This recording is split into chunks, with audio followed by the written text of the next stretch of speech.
ईमान के साथ पा लेते हैं। आमीन।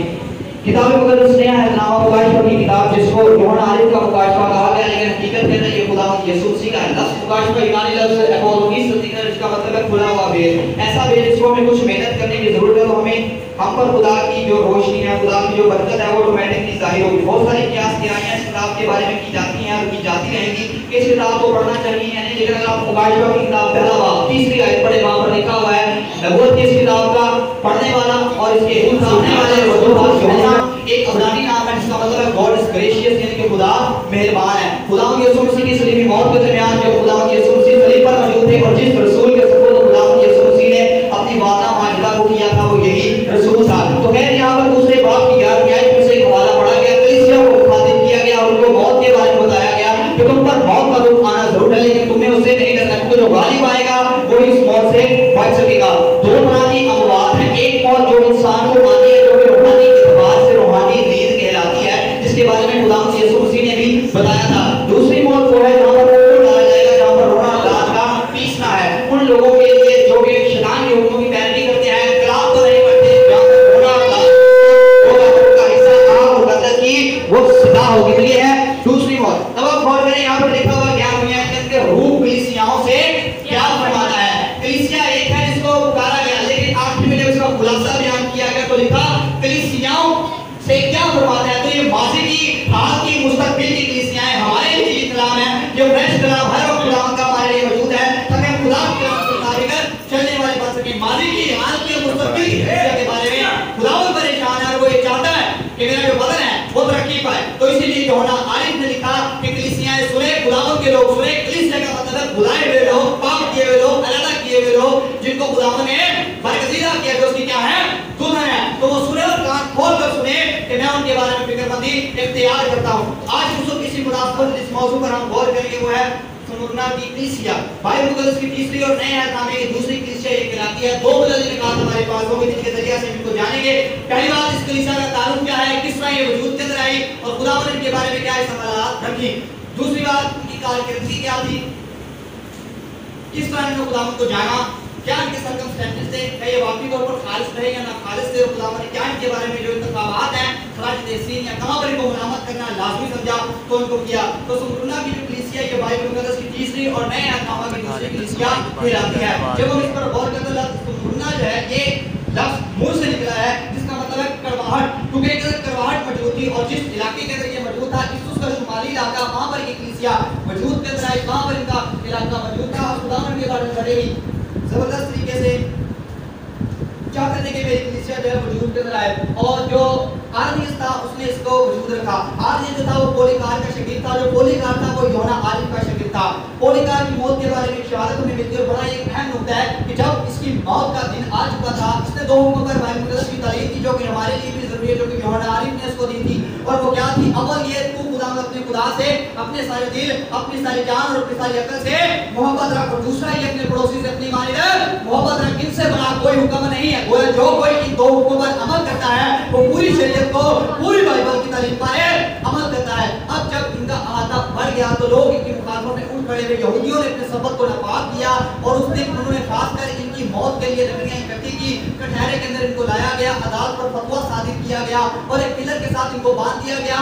और फिर क्या करते हैं कि इनके ऊपर आग जो थी वो भड़काई गई, लट्ठे रखने के बाद आग भड़काई गई। तो हैरतंगेज इस बात यहाँ पर यह थी कि जब आग भड़काई गई, आग जो थी वो इनके बदन को नहीं लगती थी, बल्कि जब आग इनके बदन के पास पहुंचती थी तो वापस मुड़ जाती। जिस तरह पानी की लहर वापस अपना रुख बदलती है, इसी तरह वो करती थी। और आग को इतनी जरूरत नहीं होती थी, क्योंकि उसको पहले ही बाप की आग लगी हुई थी, तो इस आम आग की उसको जरूरत नहीं थी। और देखने वाले परेशान थे कि हमने आग लगाई है और आग इसको क्यों नहीं लगती। अब वो परेशान हो गए कि आग इसको नहीं लगती, तो मजबूरन एक सिपाही आया, उसने अपनी तलवार पकड़ी, उसके सीने के अंदर दिल के आर पार कर दिया, और वहां से पानी और फिर एक बार से खून बह निकला। जो खून वहां से निकला, पानी वहां से निकला, आग बुझ गई। और लोगों ने कबूतर की मानी इसकी रूह को यीशु मसीह के पास पहुंचते हुए देखा और आवाज आई, मैं अच्छी कुश्ती लड़ चुका है, खुदावंद मेरी कुर्बानी को कबूल कर। तो और कर सकते कि जिनका लीडर इस कदर जबरदस्त था तो कलीसिया किस कदर अहम होगी। तो आर्नियस जो था इसका शागिर्द था और उसने जाकर स्मुरना की कलीसिया को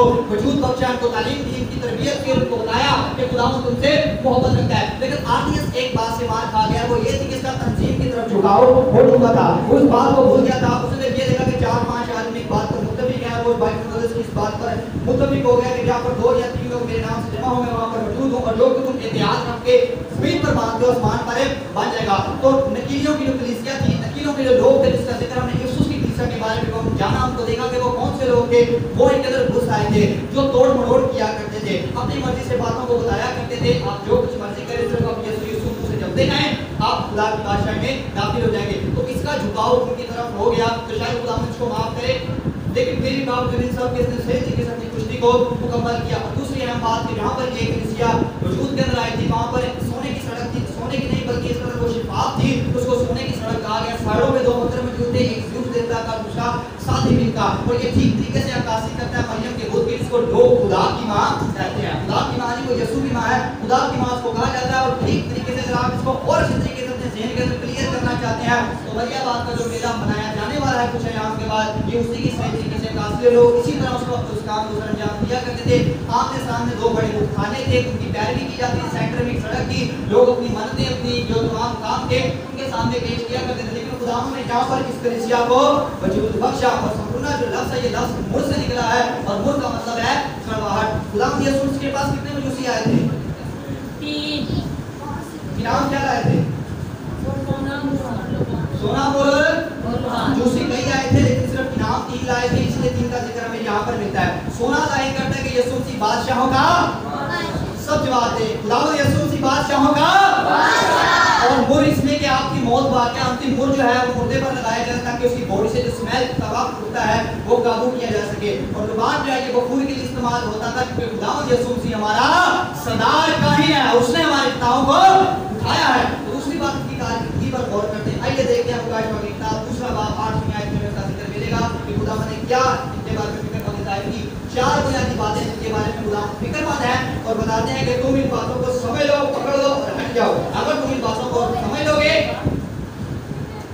इनसे बात को इख्तियार करोगे, तो मैं तुमको कबूल करूंगा। क्या है? 2 बाब 8वीं आयत, और सुमुखना की कलीसिया के फरिश्ता को ये देख कि जो अव्वल और आखिर है और जो मर गया था और जिंदा होगा, वो ये फरमाता है कि आप गौर करें, क्या ये किसी आदमी की आवाज है? मैं मर गया था, जिंदा हूँ। क्या किसी आदमी की ये आवाज है? कोई आदमी ये कह सकता है उठ के कि मैं मर गया था, जिंदा हूँ? कलीसिया जवाब दे। आप सुने, एक आदमी उठकर ये कह सकता है मैं मर गया था और जिंदा हूँ? एक आदमी जब मर गया है, क्या वो जिंदा हो सकता है? बाइबल मुकद्दस में कोई ऐसा शख्स हमें मिलता जो मरकर जिंदा हुआ हो? बाइबल मुकद्दस में कोई ऐसा आदमी हमें मिलता है जो मरकर जिंदा हुआ हो? लाजर। Very good. और कोई? लाजर के अलावा पुराने नामे में बेवा का बेटा जी, शोनीमी औरत का बेटा, और एक कनानी लड़की भी थी, और इसके अलावा यायर की बेटी, और बस 9 शहर की बेवा का बेटा भी खुदावंद यीशु मसीह ने जिंदा किया था। लोग पूछते हैं खुदावंद यीशु मसीह जनाजा किस तरह करवाया करते थे, तो जवाब उनको ये देना चाहिए, मेरा यीशु जहां पर जाता था वहां पर मुर्दा उठ खड़ा था, जनाजे की जरूरत नहीं पड़ती। हालेलुया। तो यीशु मसीह ने इस तरह मुर्दों को जिंदगी दी, और जब हम मुर्दा थे तो वो हमारी खातिर मरा ताकि हम जिंदगी पाए और जिंदगी पाए। तो मुर्दे जिंदा हुए, लेकिन इस मुर्दे के जिंदा होने में और उन मुर्दों के जिंदा होने में कुछ फर्क है। उन मुर्दों को अपनी मौत का पता नहीं था, उनको तदफीन दी जाने वाली थी, उनको नहलाया जा चुका था, दफनाया जा चुका था, लेकिन खुदावंद यीशु मसीह ने अपनी सलीबी मौत से पहले बयान किया, मुझे अपनी जान देने का और फिर से वापस लेने का इख्तियार है। ऐ अहले यहूद, तुम इस मक़दस को डालो, तो मैं 3 दिन में दोबारा इसको खड़ा कर दूंगा। तो खुदावंद यीशु मसीह अपनी मौत के बारे में जानते थे। आप इंसान कामिल हैं, सब इंसानों से खास हैं, क्योंकि सवाली मरियम से पैदा हुए इंसान कामिल हैं, मसले खुदा है, नूर खुदा है, तजल्ली खुदा है, खुदा का जलाल है, खुदा का परताव है, खुदा का अक्स है, खुदा की कमालियत है, खुदा की जलालियत है। अगरचे अलूहियत की सारी मामूरी उसमें मुजस्सम होकर सकूनत करती है। अर्श हो या फर्श हो, तख्त हो या रियासतें, हुकूमतें हो या इख्तियार, सब चीजें उसके लिए और उसके वसीला से पैदा हुई, और वही बताता है मैं मर गया था अब जिंदा हूँ। तो सुन, मेरा इंट्रोडक्शन क्या है, अब मैं तुझसे कलाम करता हूँ। वो कलाम क्या है? नाम ही आए, मैं तेरी मुसीबत और गरीबी को जानता हूँ, मगर तू दौलतमंद है। 9वीं आयत के अंदर बयान किया गया मैं तेरी मुसीबत और गरीबी को जानता हूँ। बहुत सारे ईमानदार ये समझते हैं कि हम पर मुसीबत या गरीबी क्यों आती है। खुदावंद इस आयत के अंदर अपनी वाकफियत बताते हैं और उनको इस बात के बारे में आगाह करते हैं कि मैं तुम्हारे बारे में बड़ा फिक्रमंद हूँ और मैं तुम्हारी तमाम बातों को जानता हूँ कि तुम मुसीबत उठा रहे हो। और दूसरी बात ये कि तुम गरीब हो, लेकिन अगर ब्रैकेट में लिखा हुआ कि तुम दौलतमंद हो। रूहानी एतबार से वो गरीब थे लेकिन जिस्मानी एतबार से वो गरीब थे लेकिन रूहानी एतबार से अमीर थे, क्योंकि उन्होंने अपना माल जमीन पर नहीं बल्कि आसमान पर जमा किया था। खुदावंद उनकी इस बात से बहुत ज्यादा खुश थे कि ये हर तरीके चल रहे हैं। लेकिन दुनिया के अंदर तुम दुख उठा रहे हो, लेकिन याद रखना एक वक्त आएगा कि तुम्हारी मुसीबत की वजह से तुम एक दिन पक्के हो जाओगे। बहुत सारे ईमानदार ये समझते हैं कि जब हम नए सिरे से पैदा हो चुके हैं, बपतिस्मा ले चुके हैं, हमारी जिंदगी आसान हो जाएगी। ऐसा कुछ भी नहीं होता, जिंदगी और मुश्किल होती है। अमाल की किताब रसूलों के अमाल में पौलुस रसूल जब कलीसियाओं के पास पहुंचे, लुस्त्रा के अंदर, अंताकिया के अंदर, सूरिया के अंदर, आपने बयान किया हम तुमको मजबूत करने आए और बताए देते हैं कि जो कोई मसीही हो चुका है, जो कोई यीशु मसीह पर ईमान ला चुका है, वो इस बात को सुने और कान खोलकर उसका अमल करे कि तुम्हें दुख उठाना जरूर है, क्योंकि जब तुम दुख उठाओगे तुम मजबूत हो जाओगे। अपने हिस्से की जो मेहनत का फल है वो तुम खुद ही हासिल करोगे और इस तरह खुदा की बादशाही में जोर मार के जा सकोगे। मदीना बनाने की बात में रसूल देते हैं और तो अपने मुर्दों को जिंदा पाया, बास मार खाते खाते मर गए मगर रिहाई मंजूर ना की ताकि उनको बेहतर क़यामत नसीब हो। बास छठों में उठाए गए, कोड़े खाने बल्कि जंजीरें बांधने में और कैद में पड़े जाने में, संसार करने में, आग से चीरे गए, आजमाइश में पड़े गए, तलवार से मारे गए, भेड़ों और बकरियों की मान की खालों को उधेड़ा गया, लेकिन उन्होंने अपने ईमान को कायम रखा। जान जाती है तो जाए, ईमान हमारा ना जाए। उन्होंने थोड़ी सी मुसीबत उठा ली लेकिन बड़े ताज की तैयारी कर ली। उन्होंने ये समझा कि अगर यहाँ पर मुसीबत उठाएंगे तो हमारे लिए अगला नया ताज तैयार होगा। तो खुदावंद ने उनको बताया कि तुम इन बातों को याद रखो, मुसीबत तुम पर आना जरूर है, क्योंकि जब तुम मुसीबत नहीं उठाओगे तुम पाकीज़ा नहीं होगे, तुम कामिल नहीं होगे, तुम ठीक नहीं होगे। और वो पत्थर ही क्या जो मोती बनने से पहले शैनी और घोड़े की मार को ना सहे, तो इसी तरह अच्छी मोती बनने के लिए, अच्छा हिस्सा लेने के लिए हमें भी मेहनत करना और मुसीबत उठाना जरूर है, ताकि हम क्या बन जाएं, मजबूत बन जाएं, ठोकरें खा खा कर खुदा की बारगाह में दाखिल हो सके। फिर आगे लिखा है जो अपने आप को यहूदी कहते हैं और है नहीं बल्कि शैतान की जमात है, उनके लाम तान को भी जानता हूँ। अब यहाँ पर गौर करें, यहूदियों का जिक्र हुआ। ये यहूदी को है जो नस्ली तबार से यहूदी हैं, मजहबी तबार से यहूदी नहीं थे। यहूदियों के भी दो फिरके हैं, एक यहूदियों का फिरका वो है जो सब तोड़ चुका है, जिनको सजा मिलेगी। एक फिरका वो जिनमें से यीशु मसीह आप पैदा होते हैं। आप याद करें, हवा के बादल से दो बेटे पैदा हुए, एक काइन था दूसरा हाबिल। काइन का था वो शरीर था, लेकिन हाबिल कौन था, रास्तबाज था। शरीर ने रास्तबाज को कत्ल किया, उसको कत्ल कर दिया। इसी तरह फिर रिबका के बादल से दो बेटे पैदा हुए, एक यीशु था दूसरा याकूब था। यीशु ने क्या किया, एक वक्त के खाने के लिए अपने में लौटे होने की हक को नाचीज डाला, बेच डाला और फिर याकूब जो था उसके हिस्से की बरकत दे गया। तो एक ही तुकम है, एक ही माँ है, एक ही खून है, एक ही माहौल है, लेकिन एक बरकत दे गया, दूसरा लानत ले गया। तो उसी तरह कलीसिया की भी आखिर में दर्जाबंदी होगी, उनको चलाना किया जाएगा, भेड़ें एक तरफ और बकरियां एक तरफ। तो जो पाक होंगे, जिन्होंने अपनी बरकत कमाई होगी, जो सही तरीके से रात से चले होंगे, खुदा उनको बुलाएगा। लेकिन जो बकरियां होंगी, जो सारा कुछ करने के बावजूद भी वही काम करते हैं, जिस तरह बकरी को काम है, हाँफती फिरती है, जहां पर दिल करता है वो काम करती है, उनको वहां पर डाला जाएगा जहां पर रोना दांत का पीसना है। तो ये वो यहूदी लोग थे जो के बताए कहने को तो यहूदी थे, लेकिन शैतान की जमात है। खुदा ने इनको शैतान की जमात के नहीं कहा, बल्कि कहा कि ये खुदा ये शैतान की जमात है, क्योंकि शैतान था के तस्वीर कर चुका था।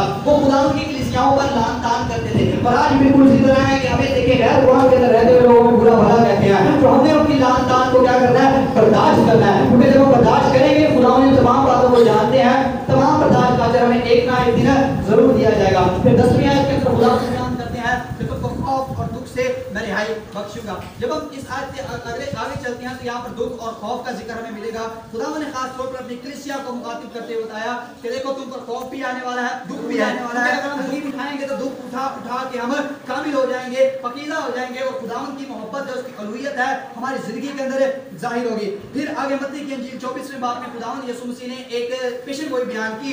रसूलों ने कहा खुदावंद ये वक्त कब होगा कि जब तू आएगा। तो यीशु मसीह ने कहा याद रखना वो वक्त के लोग तुमको पकड़वाएंगे, अज़े देंगे, मारेंगे, अदालत में घसीटेंगे, लेकिन तुम ये याद रखना कि उस वक्त तुम्हारे गवाही देने का वक्त होगा। लोग ये कहेंगे मसीह यहाँ है, मसीह यहाँ है, लेकिन याद रखना जिस तरह बिजली पूरब से पश्चिम तक कूदती है, इसी तरह इब्ने आदम का आना होगा। फिर अगली आयत के अंदर 11वीं आयत के अंदर लिखा हुआ है, और इब्लीस तुम में से बाज को आजमाइश में डालने वाला है, और ये 10 दिन की आजमाइश होगी। और 10 का लफ्ज इल्म इलाहियात के मुताबिक टेस्ट का लफ्ज है, आजमाइश का लफ्ज है।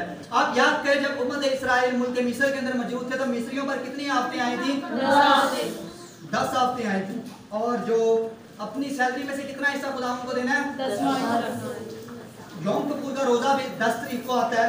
10 तारीख को बरा चुना जाता था ताकि फसा की कुर्बानी की जाए। तो इन तमाम हालात के अंदर जो है आजमाइश और टेस्ट हमें नजर आता है कि किस तरह से खुदावंद इंसान को आजमाता है। तो यहाँ पर 10 का लफ्ज इस्तेमाल किया गया और बताया गया कि तुम पर आजमाइश आना जरूर है, लेकिन तुमने उस आजमाइश के अंदर जो है हमेशा कामिल रहना है, अपनी आजमाइश को जाने नहीं देना। क्योंकि याकूब रसूल लिखते हैं मुबारक है वो आदमी जो आजमाइश की बर्दाश्त करता है, क्योंकि जब वो कामिल ठहरा जिंदगी का वो ताज हासिल करेगा जिसका खुदावन ने अपने मोहब्बत रखने वालों से वादा किया है। ये मैं लैपटॉप लेके आऊं, जिसका खुदावन ने अपनी मोहब्बत रखने वालों से वादा करते हैं। जब हम अगली आयत में चले फिर खुदावन ने आखिर में बयान किया, जान देने तक वफादार रह, मैं तेरी जिंदगी का ताज दूंगा। 3 प्रोसेस हैं, पहले मुसीबत उठानी है, गरीबी को बर्दाश्त करना है, फिर इसके बाद खुदावन आगे कलाम करते हुए बताते हैं कि तू जान देने तक वफादार रह तो मैं तेरी जिंदगी का ताज दूंगा। तो जब हम इस प्रोसेस के अंदर से निकल जाएंगे, खुदावन की बात पर अमल करने वाले बन जाएंगे, तो हमें वो ताज दिया जाएगा जिसका खुदावन ने अपनी मोहब्बत रखने वालों से वादा किया है।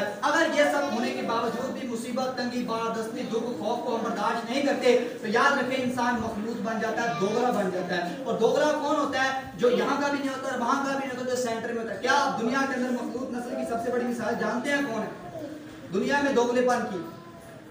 खच्चर है, जो घोड़े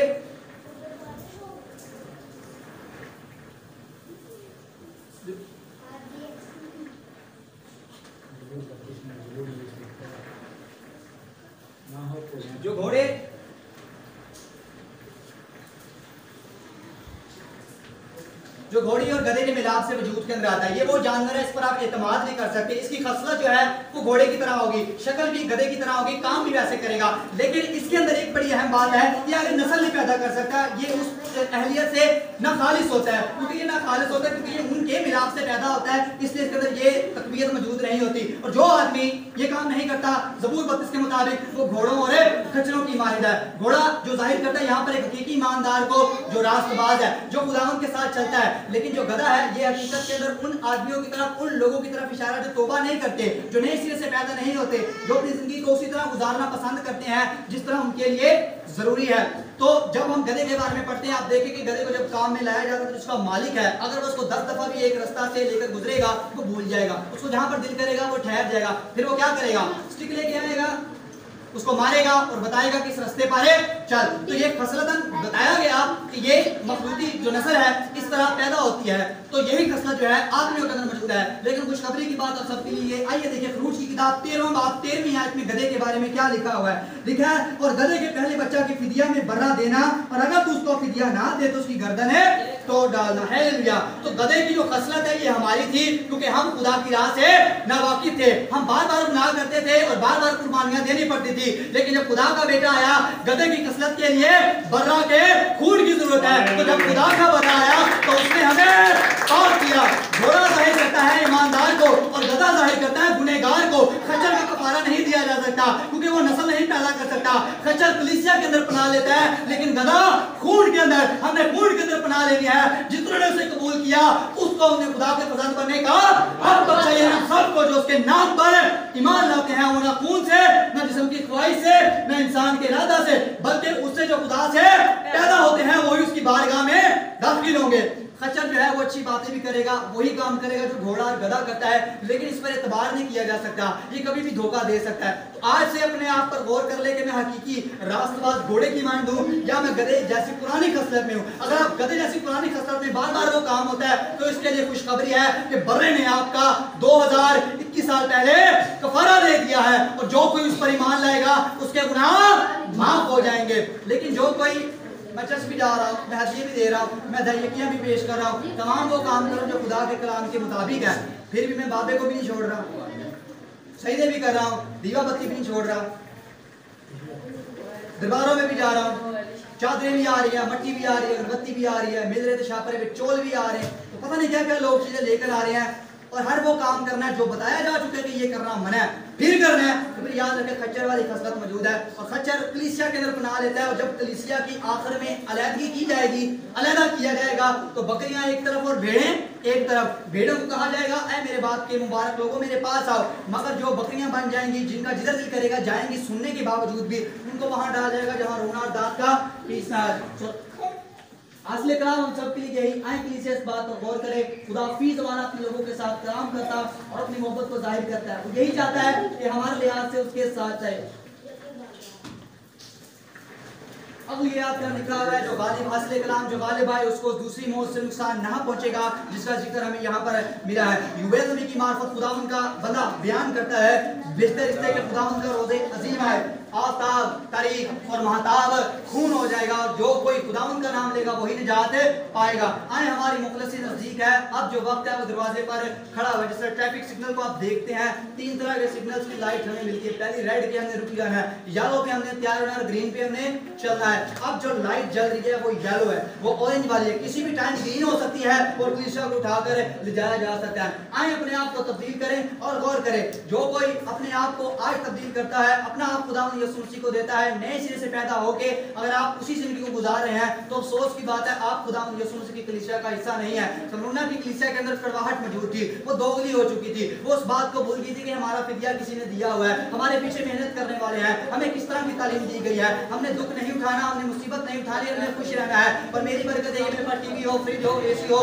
हर तरह की तमाम अच्छी चीजें हो, लेकिन बरकत क्या है? खुदा के साथ चलना, ये बरकत है। वो गरीबी के अंदर भी खुदा ने उनको बताया कि तुम पर ये मुसीबत आएगी, पैसे बहुत ज्यादा छोटा है मगर इसकी गहराई बहुत ज्यादा है, और खुदावंद अपनी कलीसिया के बारे में फिक्रमंदी से उनको बताता है कि तुम इनसे बाज आ जाओ। अगर तुम इनसे हट जाओगे तो फिर पौलुस रसूल लिखते हैं दौड़ में तो सब दौड़ते हैं, लेकिन इनाम सेहरा सौगात एक आदमी लेकर जाता है। जिस तरह दंगल के अंदर पहलवान झगड़ा करने के लिए पहुंचता है तो वो अपने आप को परहेजगार रखता है, तमाम चीजों से दूर रहता है ताकि मैं उस दंगल के अंदर इनाम को हासिल कर सकूं। तो इसी तरह तुम भी उस दौड़ के अंदर सब्र से दौड़ो और ईमान के बानी और कामिल करने वाले यीशु मसीह को ताकते रहो ताकि तुम पर फजल हो सके और तुम उसकी बारगाह में दाखिल हो सको। लेकिन बावजूद इन सब के भी याद रखे एक और हैबतनाक अंजाम उन लोगों के लिए तैयार किया गया है जो खुदावन के बात पर अमल नहीं करते। खुदावन ने उनको पहले ही से बता दिया था कि जो कोई इस बात पर अमल नहीं करेगा उसके लिए दूसरा अंजाम भी है, और उनको वहां पर डाल देगा जहां पर रोना और दांत का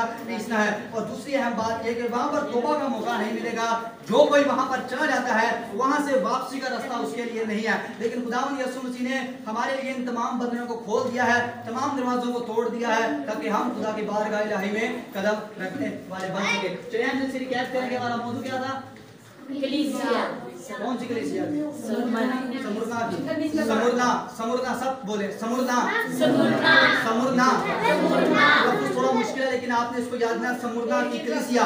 दो हमारे पास मौजूद है। पहला इसका तारुफ क्या है, दूसरी बात इनकी कारकर्दगी।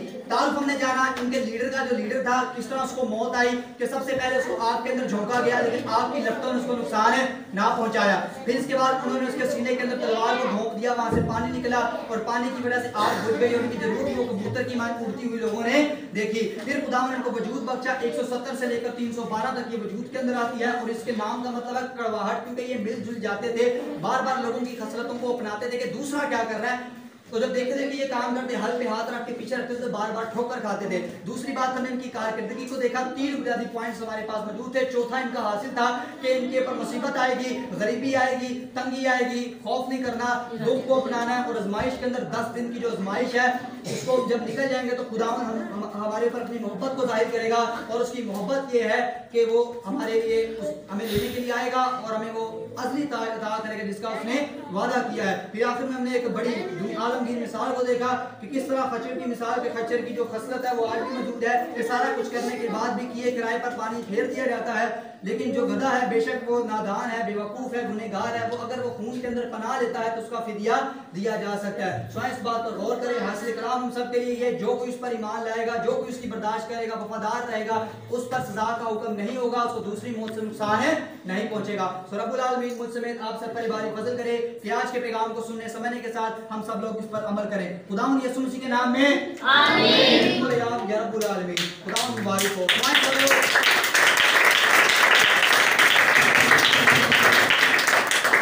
हम लोग अपने सर को झुकाएंगे, खुदावंद के हुजूर को महसूस करते हुए निहायत संजीदगी के साथ। थोड़ी सी गर्मी है, अच्छी बात है, मुझे अच्छा लग रहा है, पसीना मुझे भी आ रहा है, आपको, और महसूस करें कि भी जो कलाम सुना कि हमारी मुसीबत और गरीबी क्या है, ये गर्मी कुछ भी नहीं, दोज़ख में से ज्यादा होगी। दाऊद के साथ मिलकर दुआ करेंगे, निहायत संजीदगी के साथ खुदा के कलाम पर अपने दिलों पर गौर करेंगे।